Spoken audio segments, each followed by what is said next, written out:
Good evening and welcome to गना शॉट। गना शॉट में आप सबका स्वागत है।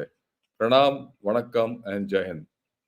Today we are going to be talking about development and deployment of unmanned aerial systems.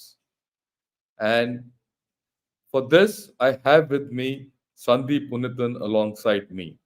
And as all of you would know, Sandeep was the defense editor of India Today, and that's when I came to know him. And our friendship has grown from then to now. Now, of course, he's the editor of News 9 Plus, and he's doing a fantastic job. And the other day we were discussing about drones and MQ9 and all that. Then we said, let's have a talk on Gunner Shot about this, and here he is. Sandeep, thanks a lot for coming on Gunner Shot. It's an honor for me. Thank you very much, Uh, Janil Shankar.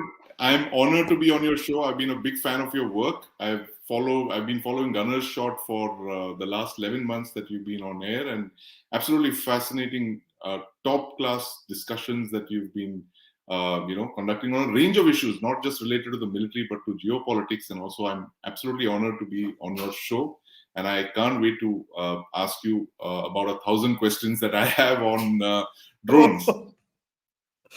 yeah. So. So we can you can start.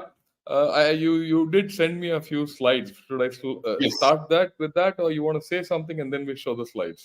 Yeah, well, actually, my first question says that, we've been literally bombarded with images of drones in combat, right? There was about 4 years back, it was still a very, it was an odd curiosity.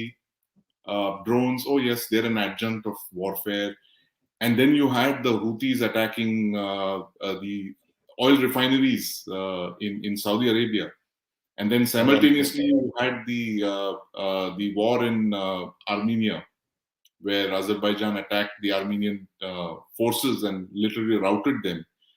And now you have the Russia-Ukraine war that's entering its third calendar year, where literally drones have rewritten the rules of combat. So, sir, my question to you is that given the importance given to UAVs, combat drones, why is it that the Indian military is the only one in the world, the only major military in the world without combat drones? And by combat drones, I mean armed drones. Okay, that's a fair question. That's a very fair question. Uh, this is due to a multiplicity of factors. It's not one single factor. It is not as if the armed forces or the government or the DRDO or anyone connected with drone operations didn't know that the armed drones were going to come in, Right. that the armed drones were the future, or the combat drones were the future. We knew it, right? But like I spoke to you on your news channel, and it is my opinion even now, it's a matter of collective failure on the Right. part of our government, on the part of our bureaucracy, on the part of the armed Yeah. forces, and the part Yeah. of the DRDO, that today don't have our own combat drone, and that we are Right. going in for purchase of 31 Predator MQ9, whatever it is. For $4 billion, and that's possibly the biggest India-US defense deal ever. Um, Uh, you know, I, I wouldn't put it that way. The M777 was about $5 billion. The Globemaster and the C-17 Apache Globemasters would, Chinooks. yeah, be all in the Yeah, same category. Yeah. But yeah, they're in the same categories, and this yes, also comes in that.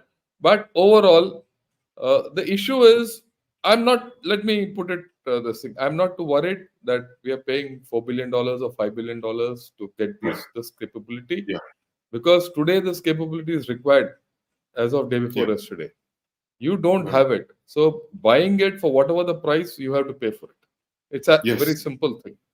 So, So we are sir, getting it. now looking at the world, I mean, I'm looking at two countries that have literally become drone superpowers in the span of just about 10 years. The first one is Turkey, that you have the Bayraktar and their, Yeah.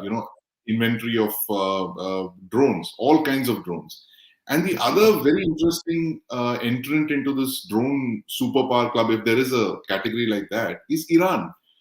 Here Yeah. is a country that's under the most unimaginable kinds of sanctions for the last 4 decades.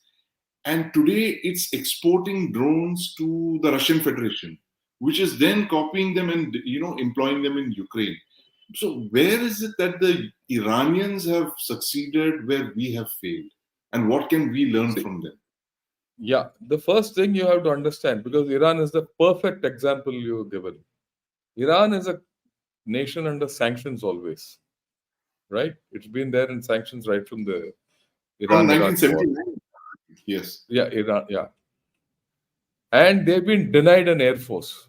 They Yes. don't have an air force. Their air force is all the Russian, some Russian aircraft of No, those 70s. no, and interestingly, sir, the Iranians have the Air Force that was given to the Shah of Iran. So they're still the last So, users of the F-14s and the yeah, F-5s and yeah. F-4s. So they've got the old. It's Oh, almost absolutely. 4 decade-old fighter aircraft. vintage or museum Yes. type of aircraft, Yeah. because they didn't have aircraft Right. and they were under sanctions and they were determined to do what they had to do. They Right. developed two capabilities. Right. One is drones, the other is missiles.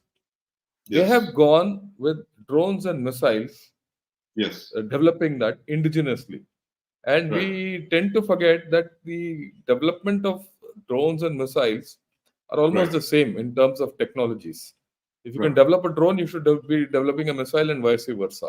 Yes. Because Yes. both are aerial vehicles. And they've Right. developed it. Yes. And then they mass produced it to the extent that today the Russians want it.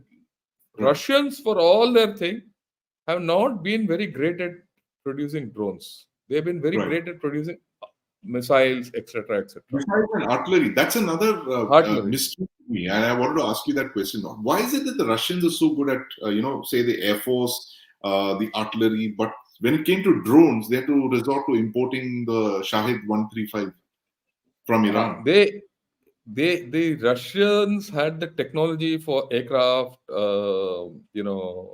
guns, missiles, everything, which is a legacy. The Right, technology, I wouldn't say the legacy. It's a what shall I say? It's a hand-me-down kind of a thing. Right from the Second World War, they kept developing it. right, They had the technology, they had the system going for it, yeah, right, and all that. Whereas they never needed drones because right, they never visualized fighting wars at the scale at which they got involved in Ukraine and Russia with in right, Ukraine, right, right? So they never developed drones. So when they've got into a combat situation, they don't have drones. They will give them time. Within maybe 2 3 years, they'll start exporting drones. But at this point of right, time, they don't have, right, because their industry, everything was not tuned to this. That's the reason why they've gone in for Iranian drones and even Turkish drones, right? And they didn't have the capacities for their artillery, ammunition. right. Second World War, First World War, they had, but later on, when since they didn't visualize fighting at this scale, they even downsized their industry, right? That is why they are now running after North Korea and everyone else for ammunition Yeah, for also. So ammunition. that's yeah, that's the state of their geopolitics, the interplay between their geopolitics, local domestic politics, economy, and things like that, where they're in a situation. So that's how it is for them.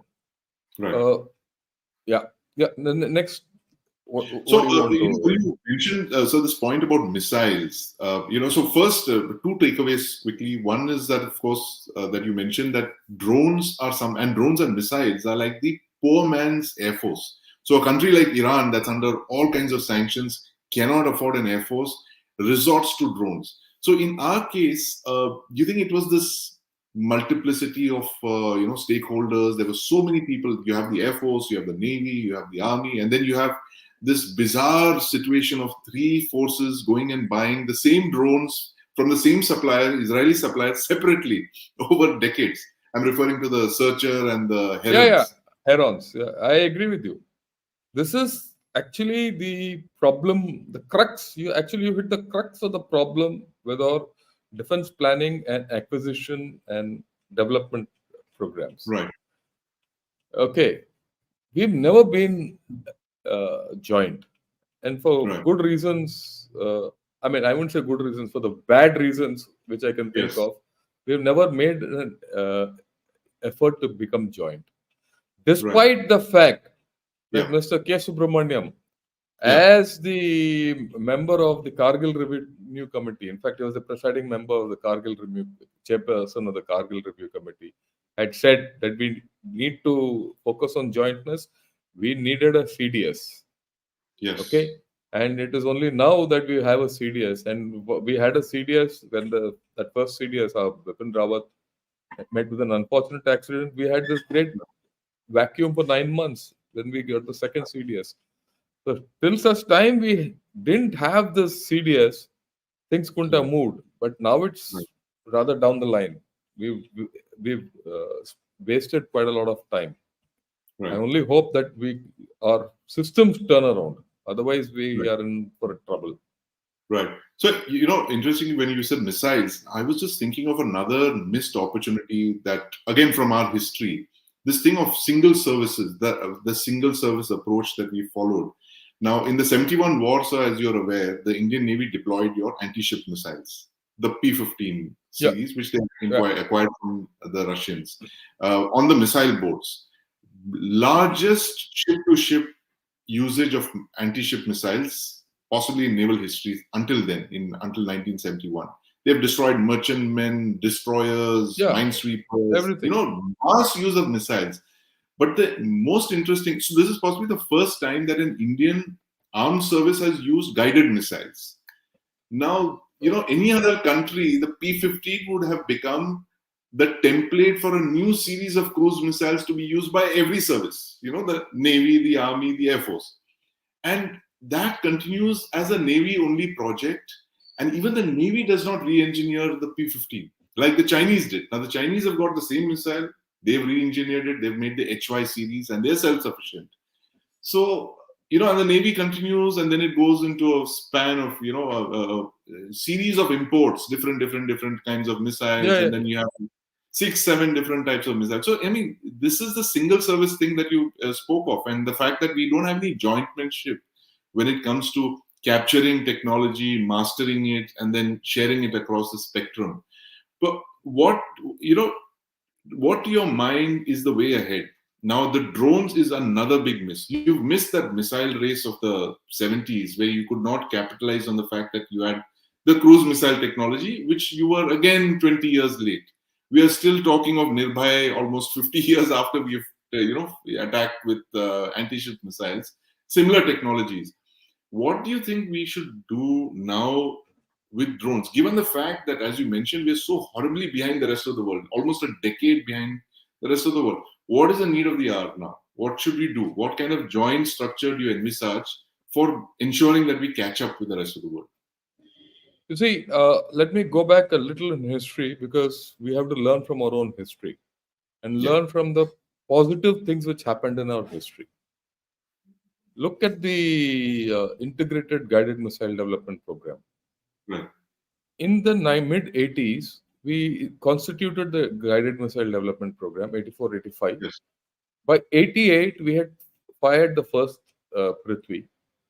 right. By 89, we had fired the first Agni. And now we have a series. Then you have Akash, you have everything. All Yes, Nag also has come, maybe after 30 years. But we have a program, we have technology, everything there. Take that model. You have a model, right, right? right. So instead of asking one, DRDO only to say, Yes, okay, you produce that Rustum, and right, they उन्होंने जो छुपा रुस्तुम कर दिया उसका पूरा. Right. So far, after 20 years, yeah, 25 years, that it's only a chupa Rustam. I don't think it will ever fly. right. Nothing. It's all empty promises. So I think at a national level, at this point of Yes, time, we need to uh, constitute a program or start absolutely. a program at Right, on a mission mode right, for drones. Now this program has to have three, four constituents. right. The first is it should be able to make combat drones combat and surveillance drones, Right. which are quadcopter, hexacopter kind The of full spectrum of variety. drones, Yeah, right the from whole your. spectrum. The second Yeah. is on heavy lift IC engine based quadcopter variety Yes. for lifting in high altitudes Right. and all that. Look, Right. all our development has to be oriented to high altitudes or Indian Right. Ocean, Right. right? The vast expanse of the Indian Ocean. And Yeah. we should be able to do carrier based operations also. I mean, these are the Right. ship based operations, Right. right? So that's the second. The third, you need long range drones or UAVs, combatized, right? When I say Yeah. drones, I look at combatized and surveillance vectors. And third, you have to have a program for near space UAVs. Right. And then all these has to be linked up with Yes. a low Earth orbit constellation. Right. It's not just one. So you have to span aerodynamics, astrophysics, and space-based dynamics. All these three you have to put, and that program has to start. And now that program has to encompass DRDO, way I look at it, ISRO, very Right. important. Then the three services, and Yeah. then the four premier institutes which have aerospace departments: Right. IISc, IIT Powai, IIT Chennai, Madras, IIT Kanpur. These four Right. are the premier. Why I say premier? It is not that others can't produce, but these people have the structures, they Right. have the test facilities. When I say test facilities, lab facilities, and they have the intellectual capacities in the departments Right. Right. to come up with everything. So unless you incorporate all this, and this has to be run by the services, not by DRDO and all, because DRDO is a trusted and failed entity as far as this is concerned. Right.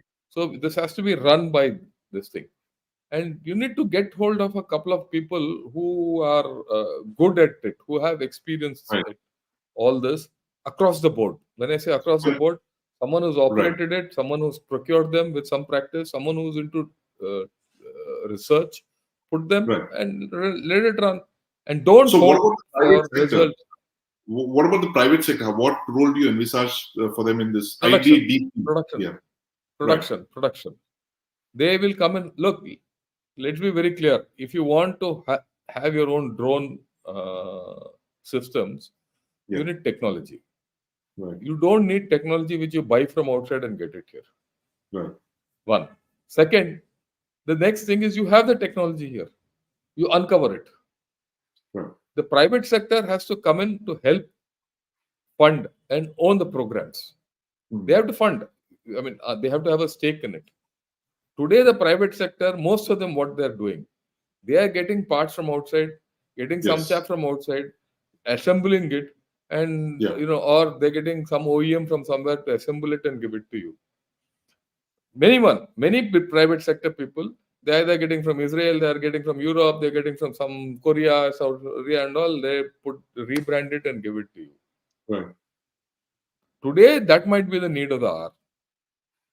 Okay, because you need it, so you're getting it. Like you bought the MQ9, you're getting it.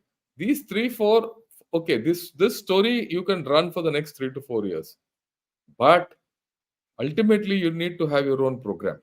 You need to have your own technology.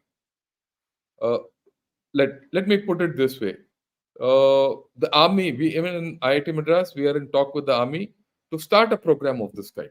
But this is again a single service thing, a small nascent program where we prove to them that we have the complete technology for making uh,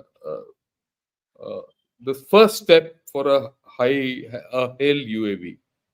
We have the complete designs of an aircraft. We have the engine. We are looking at out of the box solutions for sensors, because the Oh. costliest part of a sensor is Right. costliest part of a UAV is the sensor. Yeah. If you don't have sensor, that UAV is just like an aircraft, which is the cheapest part. So, and that sensor technology is something we don't have in India. So you forget that and look for alternate technologies. which we have. So if everyone, uh, puts their shoulder behind each other, I think we'll be able to make a breakthrough. This is my So view. yeah, that's a very, very interesting solution that you've mentioned, sir. This integrated drone development project. And what do you think Project. would be the lifetime, the program spread? You know, how many years do you envisage us being able to capture the key technologies? See, good thing is we have the technologies. Right, Let me start. Okay, let see. When I quit the service, I came to the IIT with the idea of developing a drone. With right, what little funds we had, we've developed all the technology. We have our own design of our own drone. We have our own engine. We have someone in India who's making engines for us. We can right. upgrade it. We can invest into it. We have the fundamentals of the technology by which we can have alternate sensors. We have the technology by which we can make, disposable drones. For example, you can't let a drone go off just like that. Right. It's costly, Yeah. Right. right? So, but we have the technology of making drones with disposable items, and then Yeah. you make the drone only as a platform with minimal sensors. You Yes. do computing, everything on ground, which you Right. make the drone less costly and expendable. Expendable. All So these like the ideas you have. equivalent of deploying Yeah, yeah, cardboard drones. cardboard things. Yeah. We were looking at the plastic stuff. Right. Okay, it might, and that plastic stuff is not as if you just use it once and throw it away. You can still use it for 5-10 times after till then. It's not completely the cardboard variety. And we're not also looking at 5 kilometers, 10 kilometers. We are looking at ones which can go reasonably up to 100, 200 kilometers. Right. So we have the technology. All these technologies are available today in India. You have to invest in them, put them in a structure, put them under a head, and let go. The army has finally realized it. When I did all Right. this, I couldn't get funding from anywhere. Hmm. So, in fact, in the Lucknow Defense Expo, we went and displayed it as part of the Tamil Nadu Defense Corridor stall also. Bipin Rawat came and saw this and he said, when are you going to give it to me? I said, look, I can't give it to you because I have to develop the technologies. I have the fundamental flying machine. But to Right. develop the technologies further, someone has to invest in me. Well, finally, now the army has started talking to us. Hopefully, they'll give us a project and then we'll move ahead.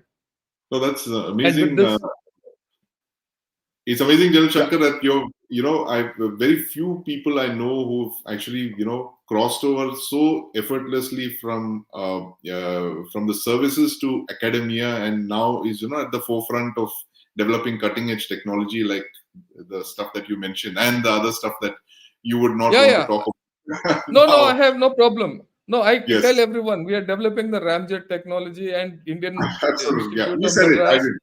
did. Right. No, Indian Institute of Technology Madras is the only one who has this technology, and we've Ramjet announced it. Only thing, artillery shell. ramjet artillery Yes. shells. All, and we're going to test it. We've proven the technology to a large extent. We are very confident that we'll deliver it to the nation in a Right. very fast time frame. More than that, I'll not tell you. Or it's not Okay. correct to talk all first. Okay, Yeah, I can't wait to ask you that in a discussion. Or a ramjet yeah. powered artillery shell. My God, it sounds like science fiction. But here we are with drones, and where do you see this spate of imports now? The MQ-9, a huge deal. I mean, $4 billion is roughly what you paid for your entire fleet of C-17s about 15 years ago. Uh, would this be the last import of high altitude, long endurance drones? Is there going to be we hear there is going to be some technology transfer in this, which is to get India to build its own predators with some TOT and all that. Are you hopeful of that? Because the Americans, No, when it comes to no. technology, they're very, very guarded about it. See, Yeah, they will not give you any technology. Let's be very clear about it. right. So we're They'll give you no good on that. technology. I Yes, am very clear because look, for 6-7 years, I dealt with the Americans for the M777 deal, right. and that's when I first met you, if you remember. Yes, When of I course. was right, they will not give you any technology Right. unless there's a pro quid quo in this. Yes. If there's a pro quid quo, they'll give you. If it suits their interest, they'll give you. But have we gone with that idea at all? Have we developed that pro quid quo? Okay, to say, okay, you give us the technology and make it in India, and you get this in return. Because Right. I have not seen this anywhere in the news. I don't know what's happening, but I have not seen this anywhere in the news. The only thing I've seen is that we are buying. Buying is a necessity today. So we have no Yes. choice. Whether it's a good buy or a bad buy or a costly buy is irrelevant. You need it. It's a proven platform. So go Right. for it. But should you go for another repeat order of this? I would not go for it. Right. You should also simultaneously invest another $5 billion in developing your own fleet of drones. Right. If not $5 billion, 5 billion is too much. At least $1 million. I'm not A talking billion. 5 billion. What? 1 million. I'm talking of just invest 1 million, set up a program and invest more, right? And don't throw the DRDO off. Though I've spoken this thing, the DRDO has got Yes. tremendous capacities. Use them. No, But IGDLP is a classic case of that. You've yeah, it's a developed. classic example. Yes. Look, it's a classic example. I mean, I keep telling everyone we could do this in the 80s, 84, Yes. 85. I joined Prithvi project in 88. I Right. was there in the first test of Prithvi and the first test. I coordinated the first test of Agni. I'm very aware they have tremendous capabilities, but Yes. they can't hold us hostage to the development. That they are the ones who are developing and everyone else is a fool. That is the mistake where we have fallen prey to whatever their thing is, and we are stuck there. So we have Right. to break that completely. Whatever we've learned in Rustum, forget it as a experience, good, bad, ugly. Just forget it and start afresh. Right. So this IDDP is the way ahead. IDDP Yeah, with a budget, with that integrated industry, academia, yeah. You need to have services, industry, academia. DRDO, all of See, them. yeah, because see, I'll give you one example of sensors. Today, the day-night sensors, designators, everything which is on the aircraft, which is on the UAV, Yeah. they are all cooled sensors, very Yeah. costly, okay, and high tech. And with that tech, no one is going to give you, okay, TI based, thermal imaging based, infrared thermal imaging, that story. Right. Right. So why don't you use digital technology, image tech, image reprocessing, and digital technology? So Right. if you do image processing and vision based technology, you can get the same output what that fellow was giving you with a heavy With the system tool sensors. Yeah. with cool sensors, and you use low cost sensors in this. I mean, our Right. solution, if you ask me, I will say use digital processing, for which you have the technology in India. Right. Right. Use low end cameras. You can do Yeah. it. For Right. example, if you put, instead of one high end camera, you put 10 low end Yeah. cameras, Right. take the picture of this object from 10 different angles, which is inherent if you Right. put 10 cameras from different areas, Right. and do digital processing of those images. You'll get a, you'll get, the lot you can do. And we have the technology. Why don't you use it? And Right. then this also enables you to get all the costly onboard computing and all off the aircraft. So if the Right. aircraft gets shot down, it doesn't matter. You are okay. So you have to think differently. Yes. Think out of the box and Think out, and there are solutions. right. I'm quite firm that we have solutions. As far as putting an armament on it or putting a gun on it or a missile on it, if you can put a missile on a helicopter, you can put a missile on an aircraft. Also, what's so great about it? Right. On a drone as well. Yeah, on a drone, it's Right. not a big deal. So I have no. The point is, we have the armament technology. We have the Yeah. technology to make a flying machine. We have engine technology to a large extent, and we can upgrade it as we go along, right? You have digital technologies with you, so you have to just put it together. Right. You have to put it together and fly. And if the armed forces want it, they'll get it. That I can assure you. Right. Maybe it'll take time, 5, 6, 7 years, but after Yeah. 5, 6, 7 years, you will be on top of the loop. Right. So now, we've been deployed in Ladakh against the Chinese for the last 4 years now. And drones are being used on that frontier all along the LAC. We hear reports of drones being, buzzing out troops, and we are also using them, I'm told. Now, on the western side, you have Pakistan that's also been using drones in various different roles. There's the drug mafias linked to probably the deep state. They've been using drug mules, the drones as drug mules to transport ammunition, arms, and all that. So literally on both our contested frontiers, the LAC and the LOC, and the international border, you're seeing the use of drones. So how should our responses be to this? I mean, one, of course, they're two completely different terrain, the LC and the LAC. So what should we use?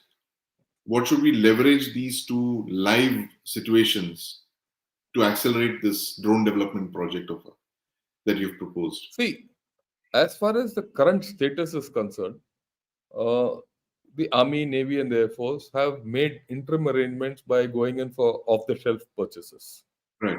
through a whole These are lot of. counter drone capabilities you're talking of. We'll first talk of the drone capabilities. Right. So they've gone in off the shelf through a whole lot of people who have come in, startups.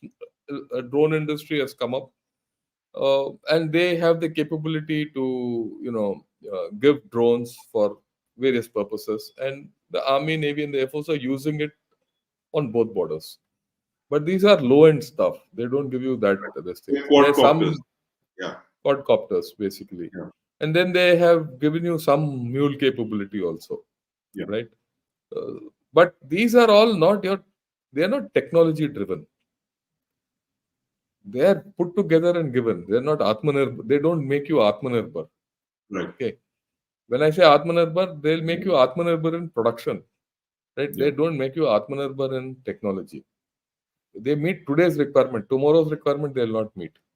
Right. And if they do meet, it's at a huge cost. That's one. The second thing is you need to have counter drone capability.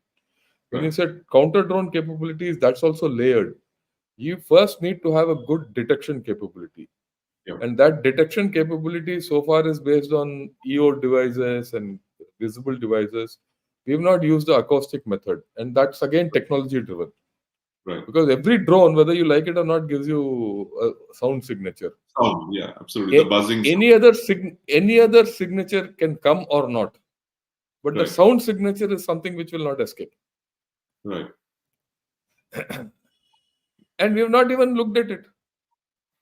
We've not looked at it. We've not even Yeah.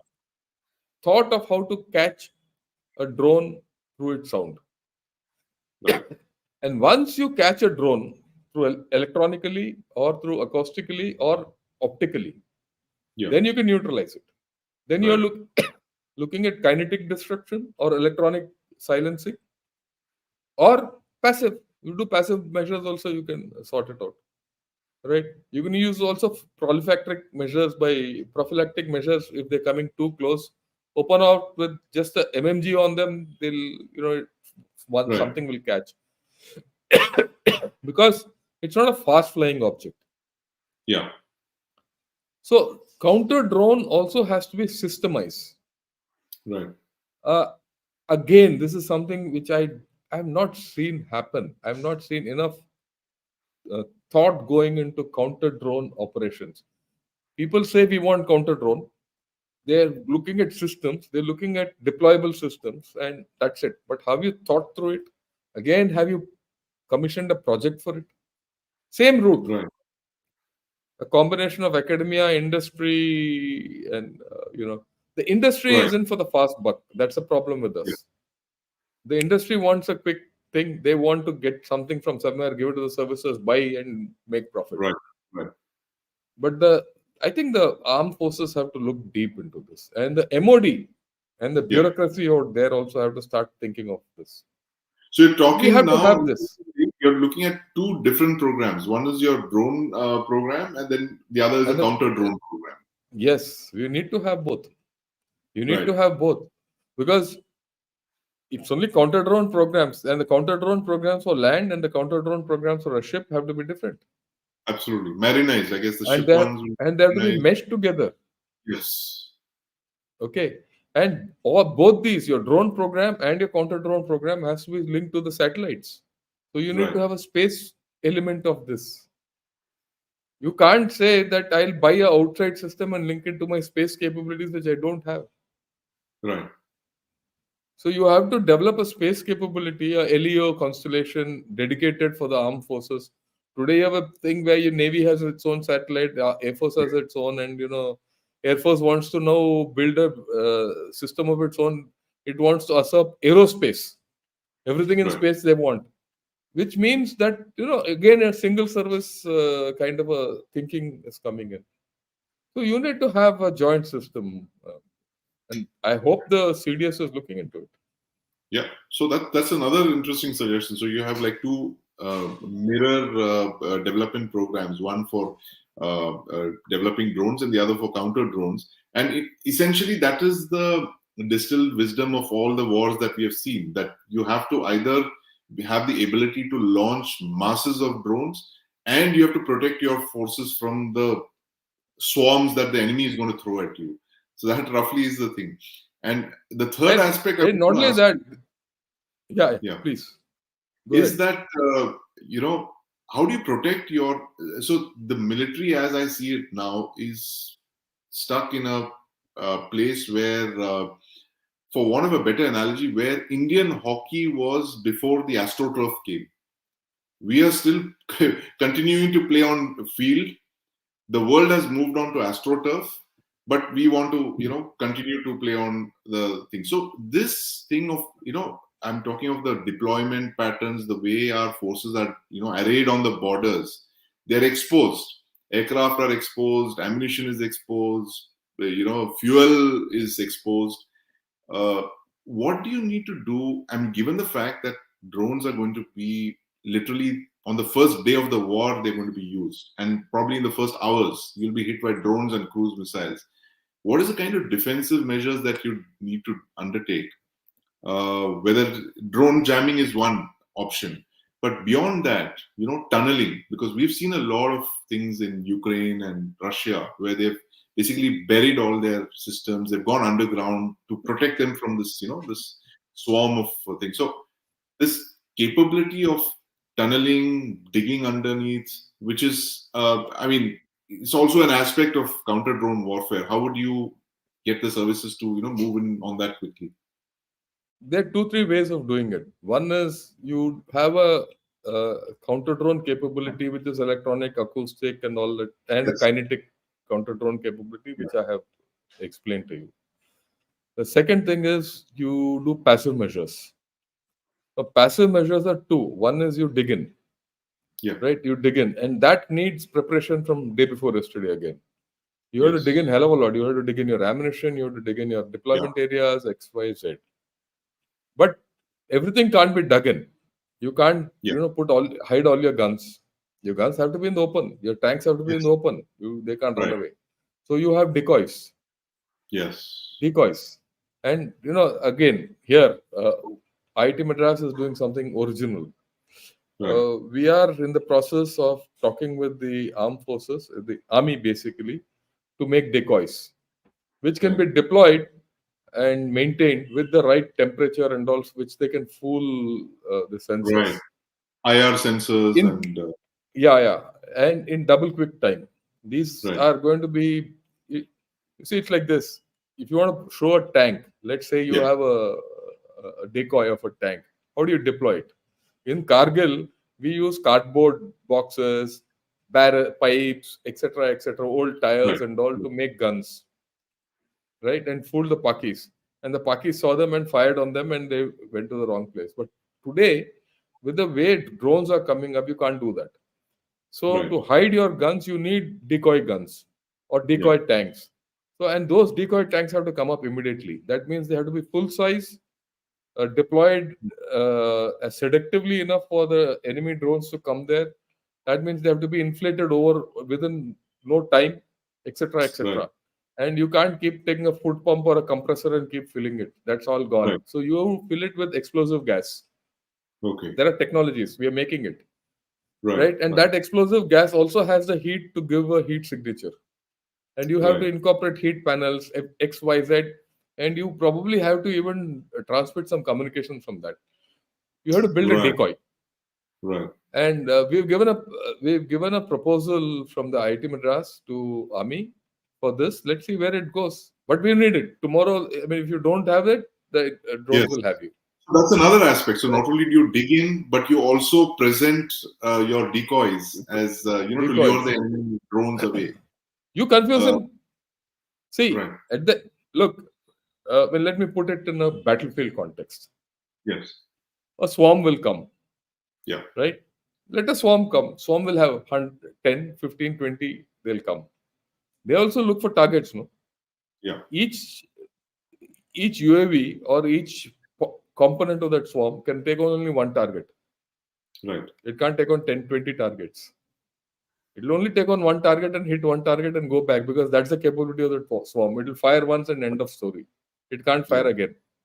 Okay, right? There'll be some redundancy, X, Y, Z, whatever it is. So a swarm comes.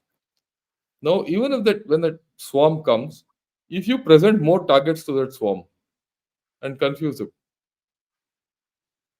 he's done, Right. right? So you okay, and then certain things you do hide from that swarm, Yeah. and then you use your counter thing for that swarm, and you use kinetic measures for that swarm.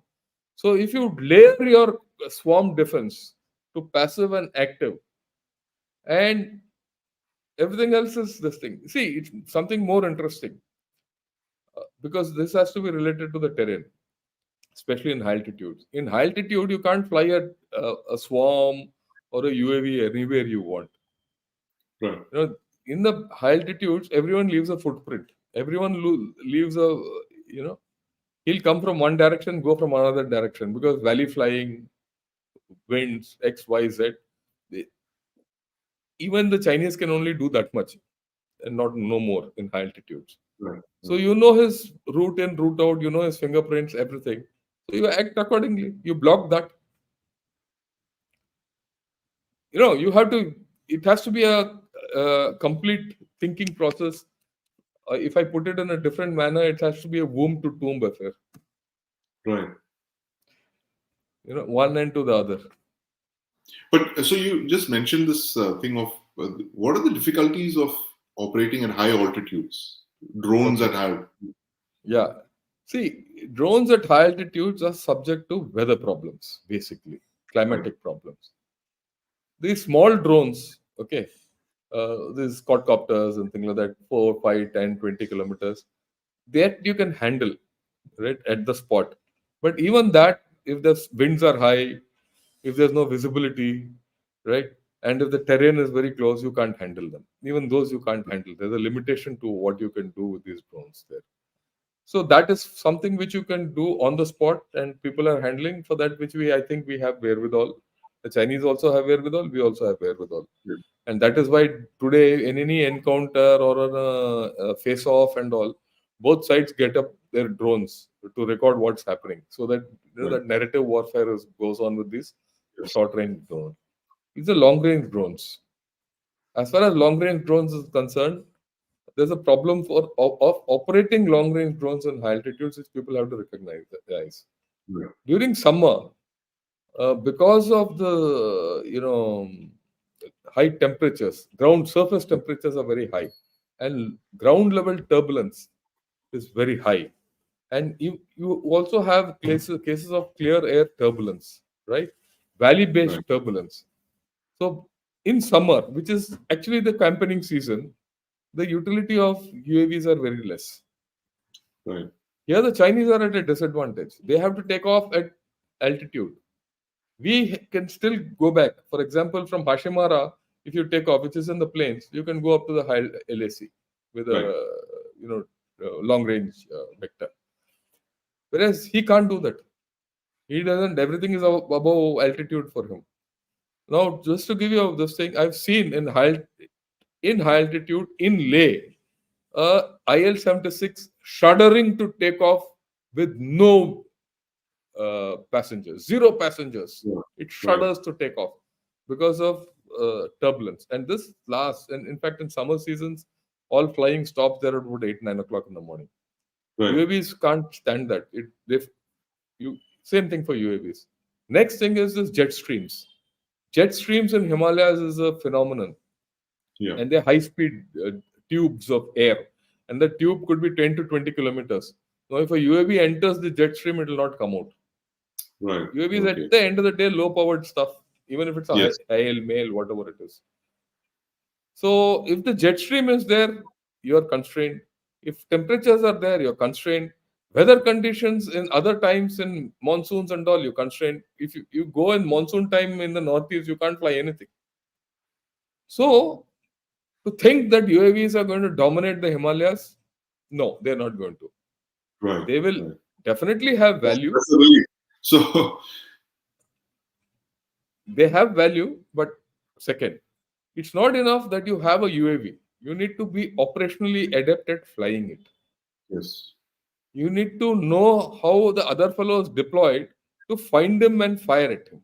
This is not Right. Azerbaijan and Armenia or flat steppe area like Ukraine, Russia, and Yes. Donetsk area. So These are all that's a very valuable important point that our geography imposes a lot of restrictions on the restrictions. operation of drones, and Yeah, especially the armed drones drones. on armed drone. No, any drone, even for surveillance, it's a problem. Even surveillance drones, because the payload Every is there. yeah, because again, you have to go on specified routes. If you go on Right. specified routes, you can get knocked out. Right.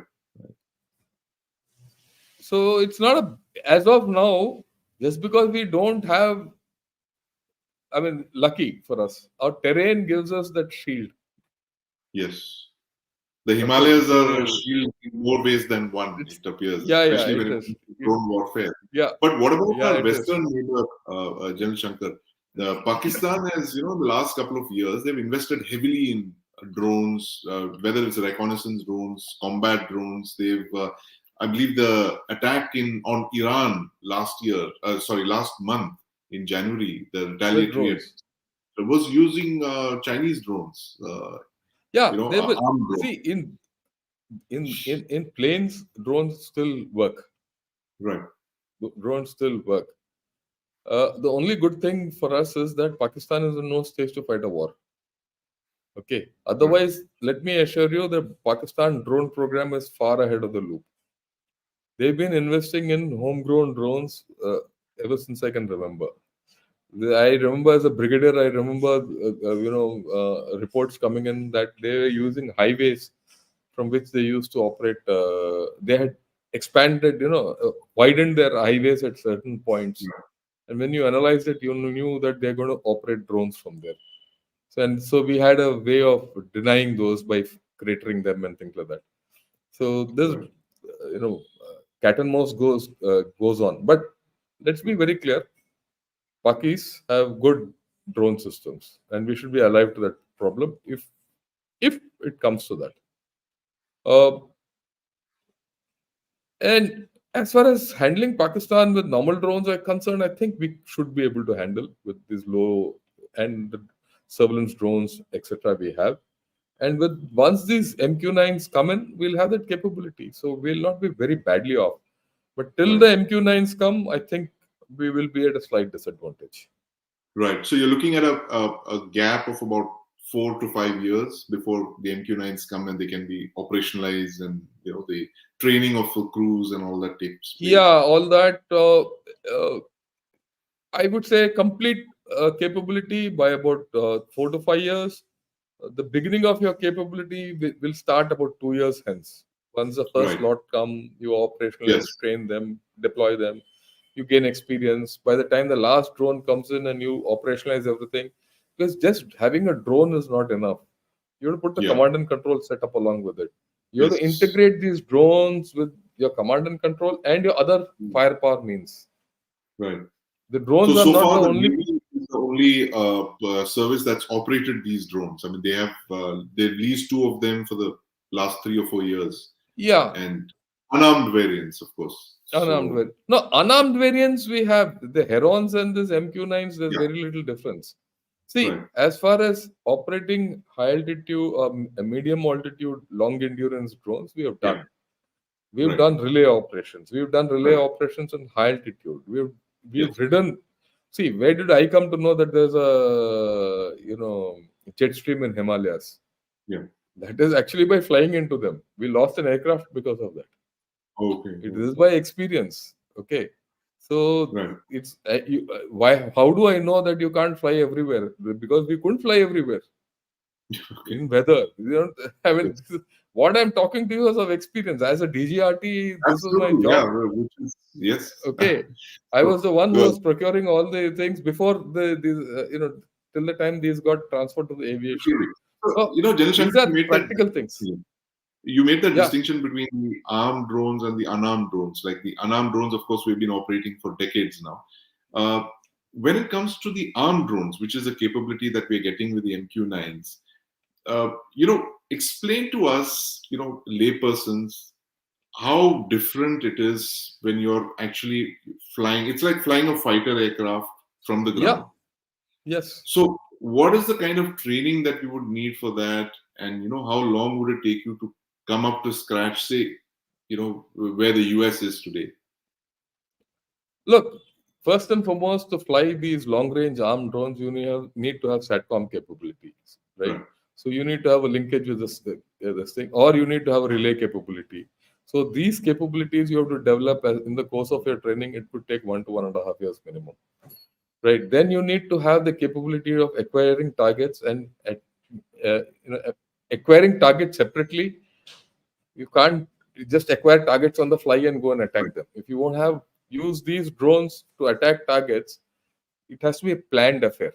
It can't be Yes. impromptu affair. It can't be something like close air support, that there are tanks in Right. the battlefield, you come and attack them. Right. You could do it, Right. but that's the Yeah. most imperfect way of doing it, most inefficient way of doing it. So you need to plan. So when you plan, you have to use routes in, route out, suppression devices, masking them, Right. and recognizing the target, how to attack the target, analyzing the Right. target, all that. So that means you need a whole lot of backup surveillance and intelligence setup before Right. you embark on a mission with this, right? Right. And then you need, I mean, today with the kind of plethora of information which is coming in, you need to have an AI backed battle Right. management system. Yes. I mean, that is something which we have not spoken of. For what are the Americans doing? The Americans were flying their UAVs off Tampa, Florida. That Yeah. was where I heard that they had their base, UAV base. Central So command. and At that central command. Yes.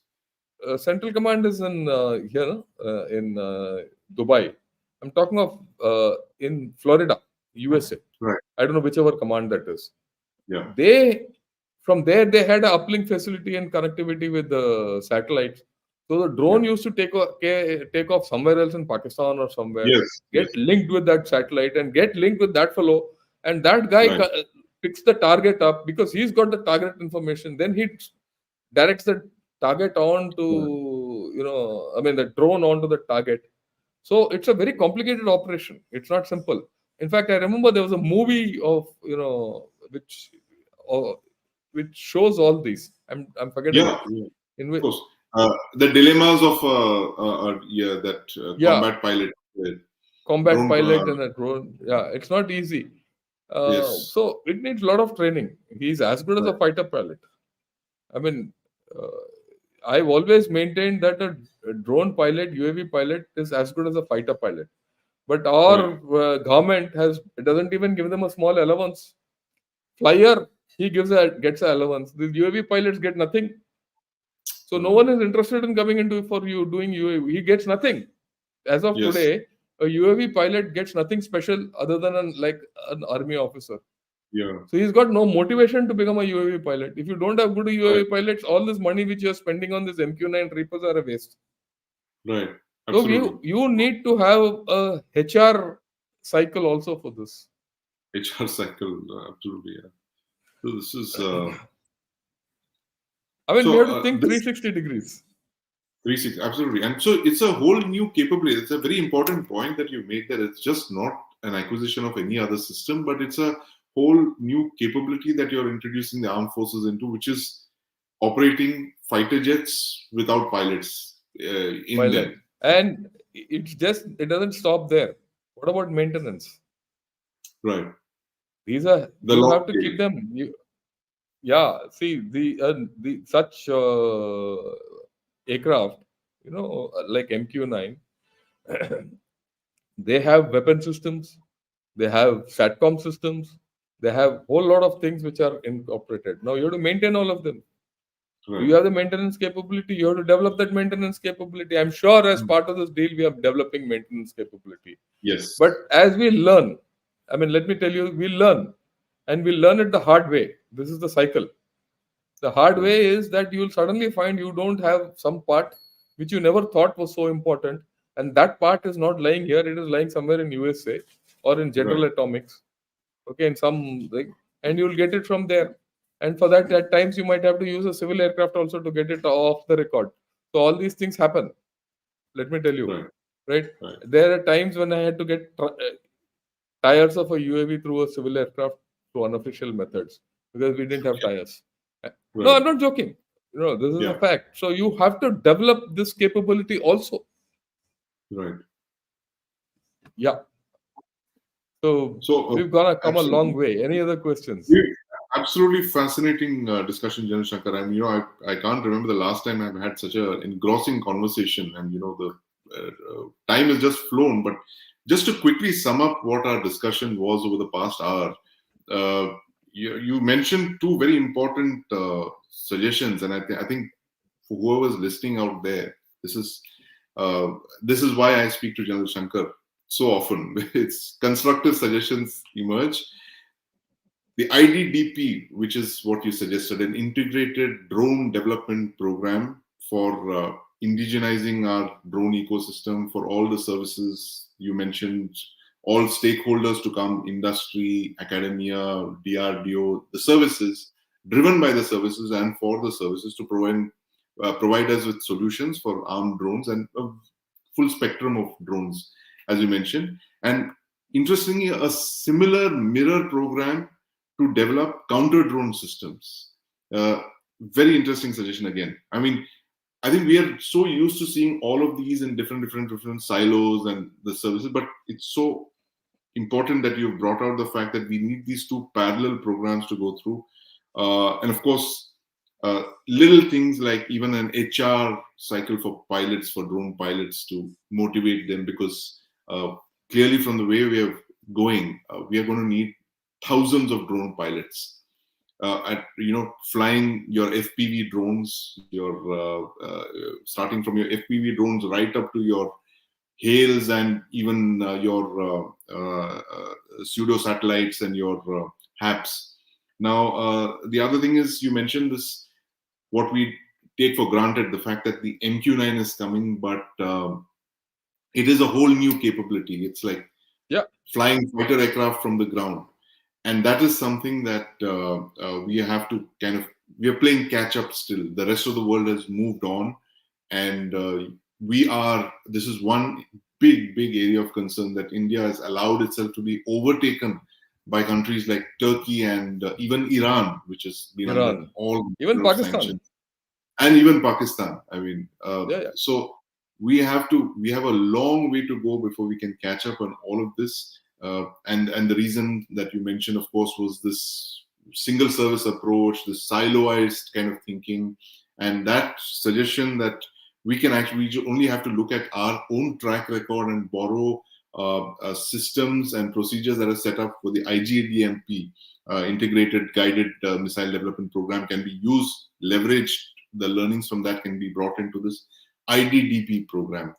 That's another very interesting suggestion that you made, and very clearly, Jan Shakar, as you mentioned, and we've been bombarded with the kind of footage that's emerging from the battlefields of Ukraine and Yemen and Israel. That drone warfare is not the war of the future, but it's the war of today.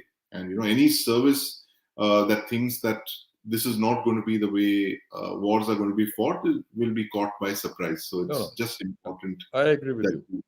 we prepare ourselves for this future that has been imposed on us, which is the future which has come to become the present. And the future, who knows, it's going to be robots fighting robots. And interestingly, there have been some footage that's come out of Ukraine of drones attacking aerial drones attacking surface drones. So that's possibly the first kind of a sneak peek at the future, machines fighting machines, and Skynet and Terminator and what have you. But thank you so much, Jan Shankar, for very engrossing conversation, and full of information from that very unique perspective that you share of being part of a service for so many decades and then effortlessly switching over to academia and actually developing solutions that the military and our industry can use. Thank you very much, Jan Shankar. Oh, thanks a lot, Sandeep. It was a pleasure talking to you. Actually, on Gunner Shot, I don't do these programs because no one asked me these questions. I'm thankful to you that you asked me these questions. Great. And right, and all those who are in Gunner Shot would probably be seeing me for the first time talk this manner. I normally stick to geopolitics and I Right. touch technology, this thing. Because I feel that we have to get our act together. Yes. We don't lack anything. Yeah. We just have to get our act together. And there are n number of examples. Like I said, it is not only the IGMDP. You see the Yes. way we have gone about producing our own warships. There's a Yes. lesson there. You see the way we have indigenized artillery. Yes. That's also success. You see, we have not learned from our own successes.